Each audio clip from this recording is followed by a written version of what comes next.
Assertive সেন্টেন্সে only অথবা alone থাকে। এই অনলি বা অ্যালোন যুক্ত অ্যাফার্মেটিভ সেন্টেন্সকে যখন আমরা নেগেটিভ করব তখন অনলি বা অ্যালোনের পরিবর্তে পাশে none but, nothing but, not more than অথবা নট লেস দেন, এই তিনটার যে কোনো একটা বসবে। কোনটা কখন বসবে? নান বাট বসবে যখন ব্যক্তিকে বোঝানো হবে, নাথিং বাট বসবে যখন বস্তুকে বোঝানো হবে, নট মোর দেন অথবা নট লেস দেন বসবে সংখ্যা বা বয়সের ক্ষেত্রে। তাহলে ধরো আমরা একটা এক্সাম্পল দেখি, তাহলে আমাদের কনসেপ্ট আরো একটু ক্লিয়ার হবে। আমরা এখানে লিখেছি only he can play good cricket. এখন দেখো এখানে এই যে আমরা অনলি ব্যবহার করেছি, এই অনলি দ্বারা এই হি ব্যক্তিকে বোঝানো হয়েছে।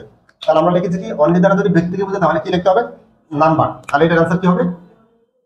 Number he can play good cricket. এরপর দেখো আমরা আরো একটা এক্সাম্পল লিখি। আমরা লিখেছি only a glass was on the table.